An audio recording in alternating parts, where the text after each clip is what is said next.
Damien Khan here for Seconds Out with trainer Shane McGuigan, who doesn't have a bead of sweat on him after racing across the length of London and obviously being in the corner for two fighters who've got victories as well too. Talk me through first, Ellie Scotney's victory. Didn't see it myself, but I heard she won out of cancer. Yeah, exactly. I mean, pretty much that. First 4 rounds, she was cruising, very easy, landing every shot in the book. And then her opponent started to really rush in and made it look clumsy at times, but Ellie's very harsh on herself. I think it was a great performance. She won 10 rounds to 1 because they shared it like a 1 shared round on one of the scorecards, and the other one was like 9-1. So I mean, it's a dominant performance. She probably could have got out of that gear a couple of times, but I think with a tough nut of an opponent like that, it's hard to really, because you're doing it's so easy at that distance. So yeah, I think when she fights those unification fights and stuff like that, you're going to see an extra gear out of her. In terms of Caroline's victory, look, she was chipping away. Didn't quite get the prize of a early finish, but a highlight knockdown will do maybe just as good. What do you make of her performance? Yeah, fantastic. I mean, it had everything. She was rushed early. She got caught with a couple of good shots early on. Delivered some fantastic shots early, but and she adjusted throughout the fight. And that's the thing about very good fighters and elite fighters, and that have that capability. In the amateurs, you can nick rounds and you can fight tooth and nail for 3 rounds, but whenever they turn pro, it's whether the ones that can adjust that go on to win world titles and become superstars. And I think she's got that. She's got the ability to adjust. Got knocked down late on in the fight as well. Rodriguez knew every trick in the book. She spat a gum shot out twice. Probably got about 25 seconds, and the second knockdown, the first one, same thing. It was a long time, maybe 20 seconds plus. And was holding and tying the arms up, and if she got turned, she'd sort of stand there and wait for the referee. Just all little things just to slow the pace down. But these are the things that Caroline needs to learn before she's in the super fights. But she's not far off them. I just heard you in the interview with Andy Pure for Boxing News saying that you're getting 9 out of 10 performances from her at this stage in her career. Are you surprised by that? Were you expecting those to maybe come later, or is she on trajectory in terms of getting those performances out of her at this point? Yeah, I mean that in the sense like for where she's at developed in her career, 9 out of 10, maybe even 10 out of 10, because she's progressed so much since she come through the gym doors. She's really taken to the style that I'm coaching, and she's got confidence in it. She feels comfortable in certain styles, and I think the thing is like she's before. Like it was always a bit forced, and I remember in her debut she was contemplating whether she does a 4 or a 6. I was like, you're easily able to do 6-2s. You could do it standing on your head. But I think when you're coming out of the amateurs and you're doing 3 rounds, it's quite overwhelming to think I've got to do double that. But it's just learning and having that poise and just growing every day in the gym, and as a person outside as well. So very, very proud moment. We were seeing Caroline's true level of skill and ability if it was 3-minute rounds. Definitely, I think she would have stopped her last 2 opponents if it had been 3s, because she hurt both of them, And I think her style, the fact that she can settle people in a jab.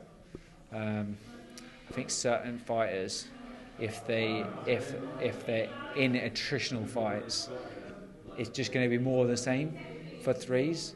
Whereas I think if you've got the ability, the higher weight categories, it'll be more of a skilled, a bit more like of a settled pace. I think going down at flyweights and stuff like that will be still a real high tempo rush pace. But I think I genuinely believe they should go to 8-3s. 8-3s is more time boxing with less time rest, and I think it will settle the pace. Sometimes it's just a little bit rushed boxing.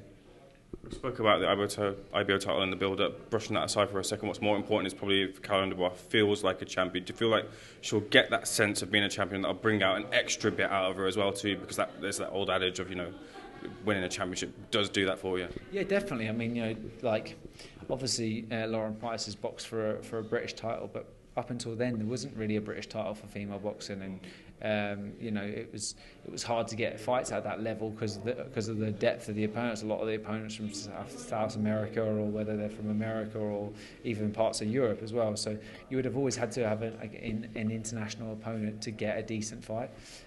So an IBO is a valid title. I think it's in terms of like from the opposition, that girl's, she's just gone 10 rounds with Ellie Mosley, who was the Olympic gold medalist, and dropped her in the 5th round and hurt her throughout the fight. Rodriguez did. So, for it to be such a dominant performance with Caroline, and she was the one dropping her and beating her up. I mean, I just don't think many people are going to be putting one foot in front of the other trying to get in the ring with her now. It's going to be hard to get the fights and the matches, but from a governing body standpoint, whether the IBF, WBO, WBC or WBA, they've got to look at that and think, this girl's going to be the one that's going to be headlining shows. She's going to be the one that's filling the boots of Katie Taylor, and that's who we want as a champion. And I think that's going to stand her in good stead. She's got the right platform behind her, and the sky's the limit. Over on the other side of London, Chris Smith stayed to observe Okolie defeat Jordan Thompson. I think it was in the 4th round, was it? Which maybe paves the way for that fight in the future. How tough a task is it for CBS to, if they do meet, to dethrone someone like Okolie? Yeah, I think Okolie is a very good fighter. He's got good movement. He's got decent power in either hand, and I do think that Jordan Thompson needs to move up to heavyweight. I think he's taken a little bit too much out of himself to get himself down there. He come in and sparred Chris Smith before the Okolie fight, and it was before, I can't remember, it was his last fight actually, Jordan Thompson's last fight, and I remember looking at him only 2 or 3 weeks out from a fight. I think he's going to cut a lot of weight from now, and that, it's okay doing it to jump on the scales, but the performance is hindered because of it. So, and I think, when you're more comfortable at the weight, you hold a better shot, and you've got more vigor in your energy when you're setting things up and stuff. So I think that should be his move. But Okolie, look, he's a great fighter. He's got good ability. He's southpaw, punches well on the move as well, and got good feet. So definitely a very hard fight, but it's one that Chris Smith would take and grasp with both hands. My colleague Danny Flexen spoke to Lawrence Okolie I think it was yesterday or the day before. Won't go through everything that was said, but he reaffirmed his position on having a rematch, and he said as well that in terms of the defeat to Chris Smith, he said it was more of a case of I lost as opposed to Chris Smith won, if you get what I mean. Any part of what Lawrence is a fair reflection of the fight in any form, do you feel? Not really, no. I mean, that's victim mentality. You got to take responsibility for yourself and for your actions. And it was not that he lost the fight. He also questioned the legitimacy of, I believe, Chris Smith's injury delaying the rematch. Your response to that? No, not at all. We wrote a letter to say that we're ready for November, and it's just down to Sky Boxer to put that fight on, and look, we'll let them do their job, and we'll be ready.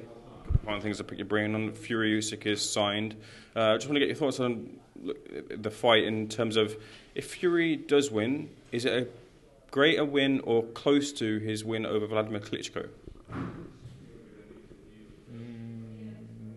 Probably, yes. Yeah.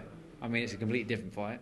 I think it's going to be a boring fight, just like that wasn't a very exciting fight. But sometimes when they're that good, they nullify each other, So sometimes the really, really top boys, they can make it boring and negative.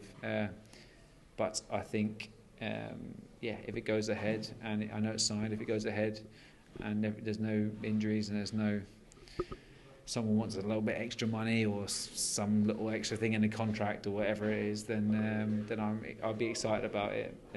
But as I said, I don't think it's going to be an amazing fight. On the other side of the coin, if Usyk wins, is he pound for pound number one? Got to be. Yeah, got to be. I mean, Tyson Fury's done it. He has done it all. He's beat the guy that everyone was avoiding for years in Deontay Wilder, and bashed him up twice in the second and third. Gone out and beat Klitschko in his back garden, and yes, he's boxed and had some underpar performances against like Otto Allen and stuff, but I genuinely believe he rises to the big occasion and shows up. So if he beats Usyk, it's huge. But if Usyk beats him, it's it's even bigger in my opinion, because he's a cruiserweight. Lastly, and on the subject of Canelo, obviously the fight will happen. I'm not going to ask you about the fight itself, but Canelo said that his defeat to Dimitri Bivol was because it wasn't because of skill or ability. He says he's better than him. It was just because of like a few injuries in camp and maybe not being the best that he could have been on the night. Is that just a fighter mentality? Is Bivol just better than Usyk skill for skill? A bit better than Canelo skill for skill? I think he's too big for him. I also just think someone with those fast feet, like Irizlandi Lara, gave him problems. Canelo, people have got good feet with movement, then he can't get his head movement off. Anyone that stands there looking for a shot, like Danny Jacobs did, he kept trying to hit him with the shot and he was just moving, whereas Bivol was just floating in and out of range, and he was getting them on that second, third wave of phases. And I think that style is always going to be problematic for someone that stands there and wants to move his head like Canelo. But he's phenomenal at it, and I think tonight he's going to look sensational and probably stop Charlo late on. And if not, it will be 8-4, reasonably wide, because Charlo grounds his feet too much. Absolutely. Last one, sorry, I forgot to mention this. Look, you did the travel across to London, and in theory that sounds like an absolute plane. Application, was it as a hassle as it sounds like it would be to get over to these 2 points? Yeah, I wouldn't be doing it again anytime soon. There was a tube that was cancelled, and I've been on the underground for a good few years, so I was down there trying to get signal to try and change the route, but I'm happy that I got it, and I'm happy that we got 2 wins, and I hope both girls are happy with their performances. Cheers, Shane. Appreciate it. Thank you.